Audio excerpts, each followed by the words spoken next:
জুয়া প্রতিরোধ আইন 1867 সনের আইন, সেই ব্রিটিশ আইন দিয়ে আমরা এখনো চলছি।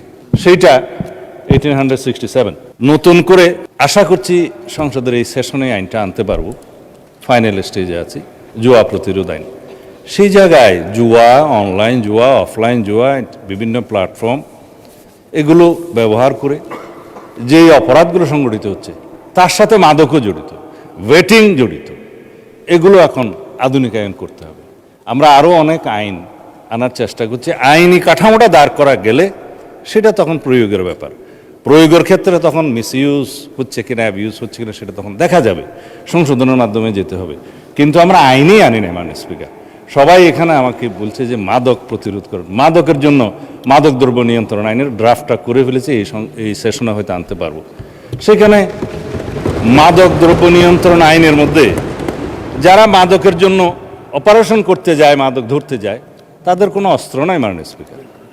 অথচ যারা ড্রাগ ডিলার, ব্যবসায়ী, তারা তাদেরকে অত্যাধুনিক অস্ত্রসজ্জিত হয়ে আক্রমণ করে। তারা কোর্টে মামলা দায়ের করে, কিন্তু পাশাপাশি পুলিশও মামলা দায়ের করে, অন্য কোনো অথরিটিও মামলা দায়ের করে।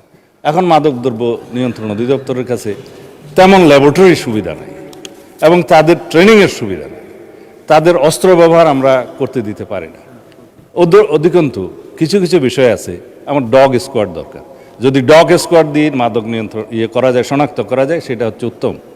কিন্তু সেই ডগ স্কোয়াড আমরা দুই একটা বাহিনীর কাছে আছে, যেমন পুলিশেরও একটা ডগ স্কোয়াড আছে, র্যাবের আছে, তারপরে অন্যান্য জায়গার আছে, এগুলো বলবো না, ডিফেন্স ফোর্সের আছে। কিন্তু মাদক দ্রব্য নিয়ন্ত্রণ যখন রিকুইজিশন দেবে, তারা আসবে, করবে, সেই আইনি ব্যবস্থাও নাই। সেই জন্য এখানে একটা ডগ স্কোয়াডের ব্যবস্থা করতে হবে। মোটামুটি মাদকের বিরুদ্ধে আমরা যে ফাইটটা করব, সেটা আইনি সুরক্ষার মাধ্যমে, আইনি ব্যবস্থার মাধ্যমে, এবং মাদক দ্রব্য নিয়ন্ত্রণ অধিদপ্তরকে একটা স্বয়ং সম্পূর্ণ অর্গানাইজেশন করার জন্য সেই আইনি প্রস্তাবগুলো আনবো মাননীয় স্পিকার। এইভাবে আমরা সামাজিক যে অনাচার, অপকালচার শুরু হয়েছে, সেখান থেকে নিষ্কৃতি পেতে পারবো। সেই জন্য আমরা আগেই বলেছি, এই জাতীয় সংসদের কাছে এই জাতি নতুন জনপ্রত্যাশা অনুযায়ী অনেক কিছু আশা করে।